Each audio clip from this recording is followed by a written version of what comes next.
Hello. इस video में हम लोग आज बात करेंगे लॉन्गिट्यूड और लैटिट्यूड के बारे में।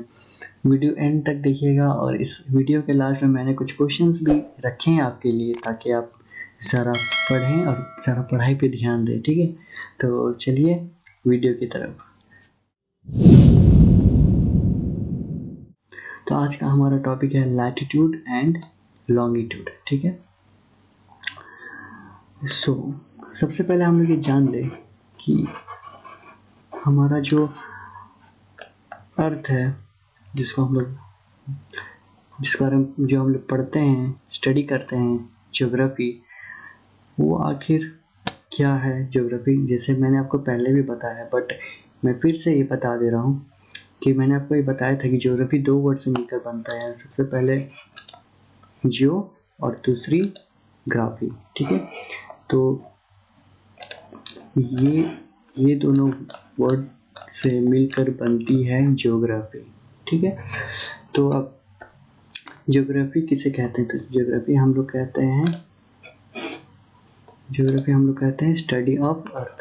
ठीक है, ज्योग्राफी हम किसे कहते हैं? ज्योग्राफी हम लोग कहते हैं स्टडी ऑफ अर्थ, मतलब कि पृथ्वी के अध्ययन करने को हम लोग बोलते हैं स्टडी ऑफ अर्थ, मतलब ज्योग्राफी। ठीक है, अब हम लोग को पढ़ना है लॉन्गिट्यूड और लैटिट्यूड। ठीक है, तो सबसे पहले मैं आपसे एक बात पूछना चाहता हूँ कि मान लो आपको स्टडी करनी है किसी के बारे में। ठीक है, तो अगर मान लो सपोज आपको एक रूम दे दिया गया हो, ठीक है, और उस रूम के बारे में आपको स्टडी करना है, तो आप क्या कीजिएगा?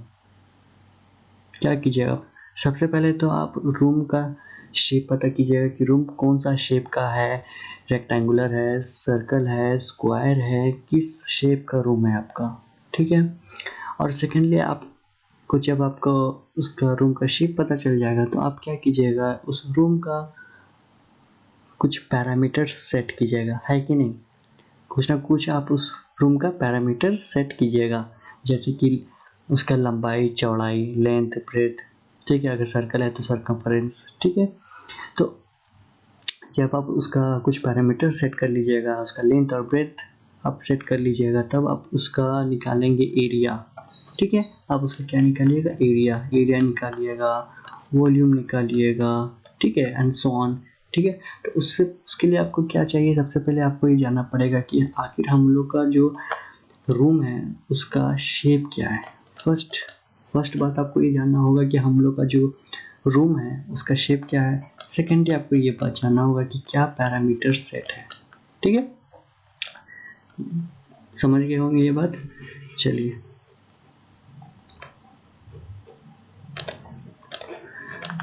तो मैं इसको इरेज कर देता हूँ। ठीक है, तो हम लोग को क्या पता करना है? सबसे पहले हम लोग को पता करना है शेप। ठीक है, पैरामीटर्स। तो ठीक है, अब मान लीजिए ये अर्थ है। ठीक है, ये अर्थ है, समझ लीजिए।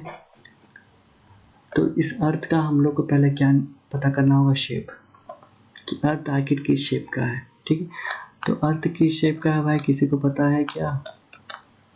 अर्थ किस शेप का है? जी हाँ, अर्थ अंडा जैसा लगता है। जी हाँ, अंडा। जी हाँ, जो हमारा अर्थ है वो कैसा लगता है? संतरा जैसा लगता है कि नहीं? या फिर क्या बोलते, पपीता जैसा लगता है, या सेब जैसा लगता है, ये है कि नहीं? देखिए, पहले क्या होता था कि पहले बच्चा लोग को 3 क्लास 4 क्लास के बच्चा लोग को ये समझ में नहीं आता था कि अर्थ कैसा है, तो उसे ये याद रखने के लिए हम लोग कह देते थे कि अंडा जैसा है, संतरा जैसा है, मौसम्मी जैसा है, सेब जैसा है। बट अभी ऐसा नहीं है, अभी आप बड़े हो चुके हो भैया, उम्र हो रखे हैं आपके, तो अब ज़रा सा जो स्टैंडर्ड वर्ड है वो यूज़ करना पड़ेगा हमें। ठीक है, तो स्टैंडर्ड वर्ड क्या है भाई? हम लोग का अर्थ का क्या शेप है भाई? तो हम लोग का जो अर्थ का शेप है वो है जियोइड। जी हाँ, जियोइड। तो सर अब ये जियोइड क्या है सर? तो समझ में नहीं आ रहा सर, क्या जियोइड है, क्या नाम ले ली सर? सर देखिए, जियोइड कुछ अलग कोई शेप का नाम नहीं है। ठीक है, ये नॉर्मली एक सर्कल जैसा ही, मतलब कि जो गोल है वो गोल ही जैसा होता है। ठीक है, कोई ऐसा कुछ रॉकेट साइंस वाला है, कुछ अलग कुछ शेप नहीं है। ठीक है, गोल ही टाइप का होता है। तो सर आप बोलेंगे कि अच्छा तो गोल है तो हम लोग सर्कल क्यों नहीं रखें? अरे भाई, अगर सर्कल रख देते तो मैथ्स आ जाता ना। तो ऐसे ही मैथ से मेरा बहुत जो है ना पर्सनल वाला दुश्मनी है, ठीक है। तो इसलिए हम लोगों ने इसे नाम दिया है जियोइड, ठीक है। ये कुछ अलग, हम लोग ज्योग्राफी पढ़ रहे हैं भाई, तो कुछ अलग करना होगा ना यार, इसीलिए हम लोग नाम दे दिए यहाँ पर जियोइड, ठीक है। तो आप लोग से अगर कोई पूछेगा तो अभी ये सब्जी बाजार मत खोल दीजिएगा, ठीक है, कि संतरा जैसा लगता है या अंडा जैसा लगता है या सेब मौसमी या कुछ भी, ये सब मत बोलिएगा, जियोइड, ठीक है। हमारा अर्थ का शेप क्या है, जियोइड। तो ठीक है, अब हम लोग को मान लीजिए ये हमारा अर्थ जो है ये हम लोग का रूम है, ठीक है। अब हम लोग को समझ में आ गया कि हम लोग का शेप क्या है, ठीक है। तब हम लोग क्या करेंगे, हम लोग को शेप पता चल गया। अब हम लोग क्या करेंगे, इसका पैरामीटर सेट करेंगे।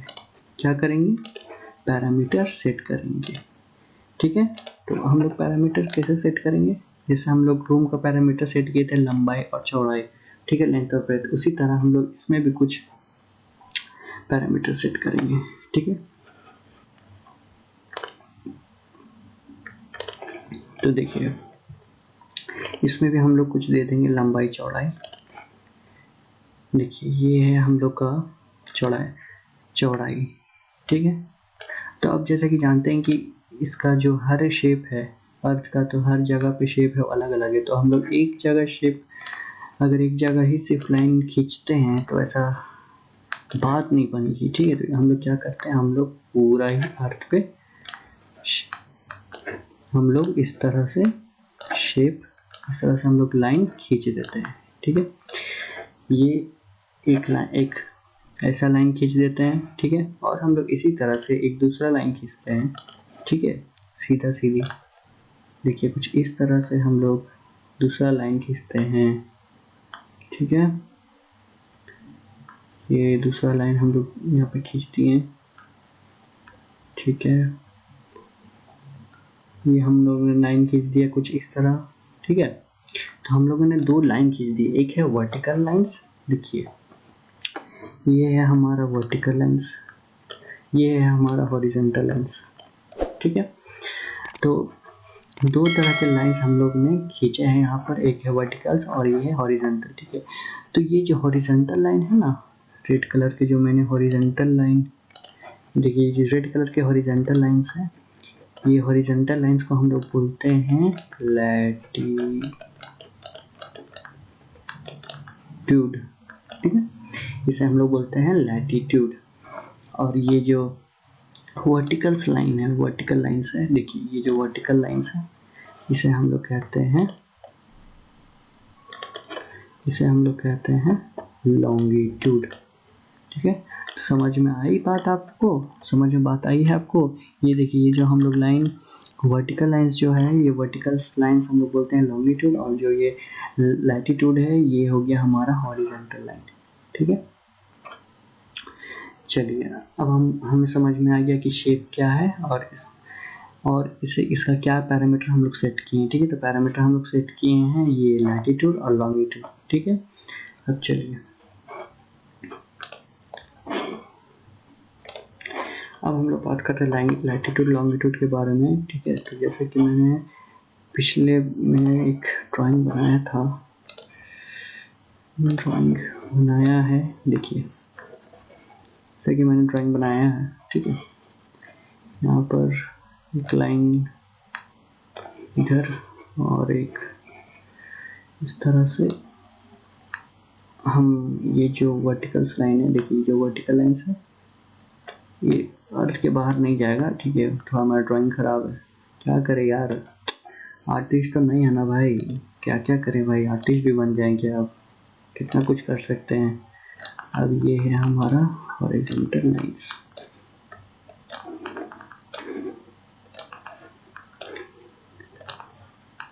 देखिए इस तरह से हमने हॉरिजॉन्टल लाइंस भी खींच दिए हैं, तो ठीक है। इस तरह से हमने हॉरिजॉन्टल लाइन लिए और वर्टिकल लाइंस, ठीक है।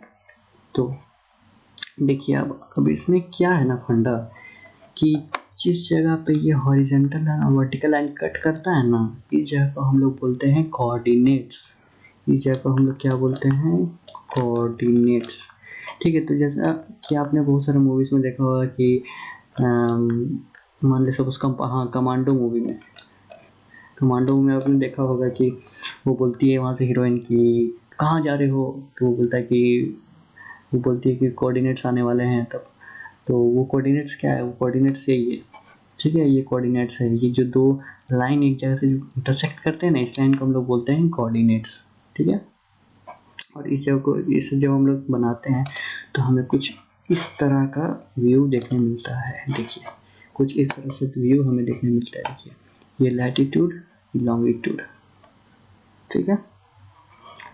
अब और यहाँ पे ये कैसे मूव करता है, ये हमारा अर्थ है, ठीक है, ये वेस्ट टू ईस्ट, और ये हमारा है पोल, ठीक है, ये पोल है, ठीक है, ये भी पोल है, ठीक है, और ये वेस्ट टू ईस्ट मूव करता है, ठीक है।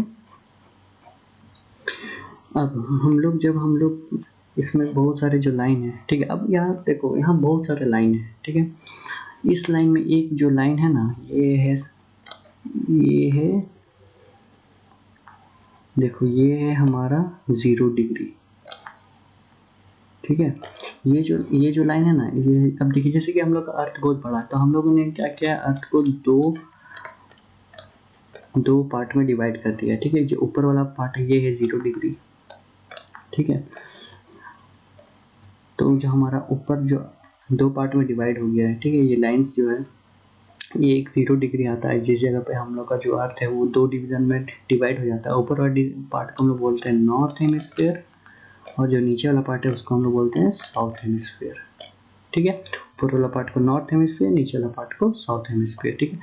और ऐसे बहुत सारे लाइन्स हैं, और ये हर एक लाइन ना एक डिग्री बनाती है। देखिए ये एक डिग्री बनाती है, ये डिग्री बनाती है, ये देखिए ये एंगल बनाती है, देखिए ये बहुत सारे अलग अलग तरह के एंगल्स यहाँ पे बनते हैं, ठीक है। और ये एंगल्स कहाँ से बनते हैं, ये सेंटर से बनते हैं, ठीक है। ये अगर ये एंगल है तो ये पूरा सेंटर का एंगल होगा, ये वाला एंगल है पूरा सेंटर से एंगल होगा। इसी तरह से ये पूरा का पूरा एंगल जो है सेंटर से बनता है, ठीक है। और देखिए बहुत सारा लाइंस है यहाँ पर, तो आप देख सकते हो कितने सारे लाइंस है, बट हम लोग को ना पूरा का पूरा लाइंस याद नहीं करना, ठीक है भाई। आपको पूरा का पूरा विकिपीडिया नहीं पढ़नी है, आपको कुछ इंपॉर्टेंट लाइंस है वो पढ़नी, ठीक है। तो सबसे पहले ये है आपका सबसे पहले इंपॉर्टेंट लाइन, जिसको हम लोग बोलते हैं इक्वेटर, ठीक है, ये है इक्वेटर। उसके बाद हम लोग का आता है ये लाइन, ये 2 लाइन, जिसको हम लोग बोलते हैं 23.5, और जैसे कि बताइए नॉर्थ हेमिस्फीयर पे है तो ये नॉर्थ, ठीक है। और इसे हम लोग नाम देते हैं ट्रॉपिक ऑफ कैंसर, ठीक है। और उसी तरह से हम लोग सेम डायरेक्शन सेम एंगल पे नीचे, जो कि नॉर्थ साउथ हेमिस्फीयर पे है 23.5, इसे हम लोग कहते हैं ट्रॉपिक ऑफ कैप्रिकन, ठीक है। इसे हम लोग बोलते हैं ट्रॉपिक ऑफ कैप्रिकन, ठीक है। और फिर एक ऊपर आती है 66 degree and half, 66 degree and half north, जैसे कि पता है नॉर्थ हेमिस्फीयर पे, तो इसे हम लोग बोलते हैं क्या, इसे हम बोलते हैं आर्कटिक सर्कल। मैंने पहले आपको बताया इसके बारे में। इसी तरह से नीचे आता है 66.5 साउथ, और इसको हम लोग बोलते हैं अंटार्कटिक सर्कल, ठीक है। और ये 2 पॉइंट हम लोग का है जो कि है पोल, इसे हम लोग बोलते हैं नॉर्थ पोल, ये है हमारा नीचे में साउथ पोल, ठीक है। ये हमारा नॉर्थ पोल और ये हमारा साउथ पोल, ठीक है। तो ये इंपॉर्टेंट लाइन है जो आप याद कर लीजिएगा, ठीक है। ये हमारा इक्वेटर, ये tropic of cancer, tropic of capricorn, ये आर्कटिक सर्कल, ये अंटार्कटिक सर्कल, ठीक है। ये इंपॉर्टेंट लैटिट्यूड्स है जो आपको याद होने ही चाहिए, ठीक है। चलिए अब सेकंड में आते हैं कुछ फैक्ट्स अबाउट लैटिट्यूड, ठीक है। तो लैटिट्यूड्स की क्या फैक्ट्स है, सबसे पहले हमको बता दें कि जो लैटिट्यूड है ना, ये जो लैटिट्यूड है ये एक सर्कल बनाता है, ठीक है। जैसे कि आपको यहाँ पे देखिए, यहाँ पे आपको 3D में एक इमेजिन करना होगा। देखिए ये जो है ना, ये सर्कल बनती है, ठीक है। आपको एक लाइन दिख रहा है वहाँ, उस साइड तो मैंने एक लाइन ही ड्रॉ किया था, बट ये पूरा का पूरा एक सर्कल बनाता है, ठीक है। तो अब सर्कल बनाता है भैया, तो हम लोग को क्या इससे हम लोग को पता चलता है कि आखिर हम लोग का जो लैटिट्यूड्स है ये कितने सारे हैं, ठीक है। कितने सारे लैटिट्यूड्स है, ठीक है। तो हम लोग मान ले हम लोग का टोटल लैटिट्यूड कितना है, ठीक है। तो टोटल लैटिट्यूड कितना, यहाँ से 0 डिग्री हम लोग स्टार्ट करते हैं, यहाँ तक हम लोग जाते हैं 90 डिग्री, ठीक है। फिर उसी जगह से फिर 0 से स्टार्ट किए और नीचे जाता है 90 डिग्री। तो हम लोग का क्या है 90 प्लस 90 और प्लस ये इक्वेटर कितना होगा, टोटल होगा हमारा 180, है ना, ये नहीं 181 होगा, टोटल होगा हमारा 181, ठीक है। तो ये तो बात हुआ जब हम लोग से पूछेगा कोई टोटल लैटिट्यूड्स कितने हैं, ठीक है। तो आपको मैंने बता दिया कि देखिए ये एक सर्कल बनाता है, ठीक है, ये पूरा इधर भी जितना है उधर उतना उस साइड भी है, ठीक है। तो ये पूरा पूरा सर्कल बनाता है। तो अगर मान ले पूछा जाए कि टोटल सर्कल कितने हैं, ठीक है, टोटल सर्कल कितने, तो कितने होंगे, टोटल सर्कल्स कितने होंगे, देखिए ये जो हमारा पोल है ना, ये जो हमारा पोल है ना, पोल ये पोल है ना, ये पॉइंट है, ये सर्कल नहीं है, ये पॉइंट है। और नीचे भी जो पोल है वो पॉइंट है, वो सर्कल नहीं है। तो हम लोग से अगर क्वेश्चन पूछा जाए कि टोटल कितना, क्या बोलते हैं कि टोटल सर्कल कितना है, तो हम लोग क्या बोलेंगे कि भैया देखिए 181 माइनस वो तो पॉइंट है, वो तो सर्कल हो गया नहीं, क्योंकि सर्कल होने के लिए हमें 2 से ज़्यादा पॉइंट की ज़रूरत है। तो ये हुआ हमारा 181 माइनस 2 पॉइंट जो कि है 179, ये हुआ हमारा टोटल सर्कल, ठीक है। और total number of latitude circle कितना है, तो लैटिट्यूड सर्कल टोटल नंबर भी क्या होगा 179, क्योंकि भैया लैटिट्यूड सर्कल मतलब कि सर्कल होना चाहिए। तो टोटल सर्कल हम लोग का है 180 179, तो लैटिट्यूड सर्कल भी होंगे 179, ठीक है।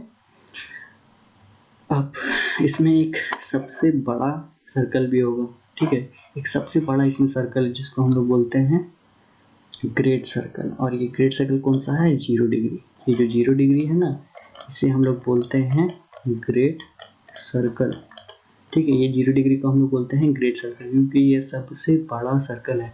अब यहाँ पे देखिए इसमें से कौन सा सर्कल आपको सबसे बड़ा लग रहा है, देखिए आपको सबको दिख रहा है कि इक्वेटर यही सबसे बड़ा सर्कल होगा इसमें, क्योंकि ये बिल्कुल सेंटर ऑफ अर्थ में है, सेंटर ऑफ अर्थ का सर्कल है ये, तो ये बिल्कुल सबसे बड़ा सर्कल है, ठीक है। इसको हम लोग बोलते हैं ग्रेट सर्कल, ठीक है। चलिए अभी सबको हम लोग ज़रा इरेज कर देते हैं, बहुत ज़्यादा फैल गया है यहाँ पे कचरा, क्योंकि पढ़ना भी है, इसमें कुछ फैक्ट्स हमें पढ़ना है, ठीक है। और हो सकता है लॉन्गिट्यूड जो है मैं अगले क्लास में पढ़ाऊंगा, इस क्लास में ना पढ़ा पाऊँ, क्योंकि यार कोई ज़्यादा मिनट का वीडियो देखता नहीं, ज़्यादा 10 मिनट 3 मिनट्स का ज़्यादा कोई देखता नहीं, ठीक है। तो चलिए फैक्ट्स अबाउट लैटिट्यूड। तो सबसे पहला क्या है, आर नोन एज पैरेलल्स, ठीक है, आर नोन एज पैरेलल्स, ठीक है। तो ये जो जितने भी हमारे लाइन्स है, लैटिट्यूड लाइन्स है, इसे पैरेलल लाइन्स ऑफ लैटिट्यूड भी कहा जाता है, क्योंकि ये एक दूसरे से पैरेलल है, ठीक है, ये बिल्कुल एक दूसरे से पैरेलल रहती है, ठीक है, इसीलिए। और second, run in east to west direction, तो ये रन करती है ईस्ट टू वेस्ट डायरेक्शन, ठीक है, ईस्ट टू वेस्ट या वेस्ट टू ईस्ट, ठीक है, दो ही डायरेक्शन रन कर सकती है, तो ईस्ट टू वेस्ट जाएगी या वेस्ट टू ईस्ट आएगी, ठीक है, तो ईस्ट टू वेस्ट या वेस्ट टू ईस्ट, ठीक है। उसके बाद major distance north and south of the equator, ठीक है। उसके बाद cross the line prime meridian at right angles, तो ये मैंने आपको अभी पढ़ाया नहीं है, मैं जब लॉन्गिट्यूड पढ़ाऊंगा तो मैं आपको बताऊंगा। ये जो 0 डिग्री पे यहाँ पे इसको हम लोग बोलते हैं प्राइम मेरिडियन, ठीक है। और ये देखिए ये जो लाइन है, इससे जितने भी लैटिट्यूड्स कट करके जाती है सब 90 डिग्री पे कट करती है, देखिए जितने भी लैटिट्यूड है, जितने सारे भी लैटिट्यूड है सब 90 डिग्री पे जाकर कट करती है, ठीक है। ये प्राइम मेरिडियन कहलाता है। मैं लॉन्गिट्यूड जब पढ़ाऊंगा तो इसके बारे में बताऊंगा आपको, ठीक है। उसके बाद lie in the planes that cross the earth axis at the right angle, ठीक है, are parallels to one another and never meets, ये जो पैरेलल लाइन्स है वो कभी भी एक दूसरे से नहीं मिलते हैं, दोनों हमेशा के लिए पैरेलल्स हैं और पैरेलल्स ही रहेंगे, कभी एक दूसरे के साथ मीट नहीं करेंगी, ठीक है। नहीं मीट करते इसलिए तो पैरेलल्स कहा जाता है ना भाई, एक दूसरा पैरेलल है। गेट शॉर्टर टुवर्ड पोल्स, ठीक है। तो जैसे कि आप यहाँ पे देखिए जैसे जैसे ये पोल की तरफ से आएगा ये शॉर्ट होते जाएगा, ठीक है। ये इसका जो साइज है वो शॉर्ट हो जाएगा, लास्ट में जाकर के एक बिंदु पे जाकर पॉइंट पे जाकर के रुक जाती है, ठीक है। तो और क्या है, तो इतना ही था, ठीक है। तो इतना ही वीडियो था आज के बारे में, इतना ही, ठीक है। और आपका होमवर्क रहेगा, ठीक है, आपका होमवर्क रहेगा ये पता करना कि सबसे पहला आपका होमवर्क रहेगा ये बताना कि इक्वेटर कितनी कंटिनेंट से क्रॉस करती है, ठीक है। जो इक्वेटर है 0 डिग्री वो कितनी कंट्री से क्रॉस करती है। सेकेंडली आपको ये बताना होगा कि tropic of capricorn, tropic of cancer, arctic circle, antarctic circle, ये कितने कंटिनेंट से क्रॉस करती है, ठीक है। 1 2 3 4 5, ये 5 चीज़ आप ज़रा देखिएगा, ठीक है। देखिएगा कंटिनेंट्स सारे देखिएगा, कितने में कंट्रीज भी दे सकता था, इवन स्टेट भी दे सकता था, इंडिया का स्टेट, बट कंटिनेंट आपके लिए ज़रा इजी होगा, ठीक है, इसलिए मैंने ये कंटिनेंट दिया है, ठीक है। तो आप ज़रा सा बताइएगा कितने कितने कंटिनेंट से गुजरती है, क्रॉस करती है, ठीक है। मिलते हैं नेक्स्ट वीडियो में, और कुछ डाउट है तो कमेंट सेक्शन में ज़रूर बताइएगा, ठीक है। नेक्स्ट वीडियो में मैं आपको लॉन्गिट्यूड पढ़ाऊँगा, और अगर आप नए हैं तो वीडियो को लाइक एंड सब्सक्राइब ज़रूर कर दीजिएगा। मिलते हैं अगले वीडियो में।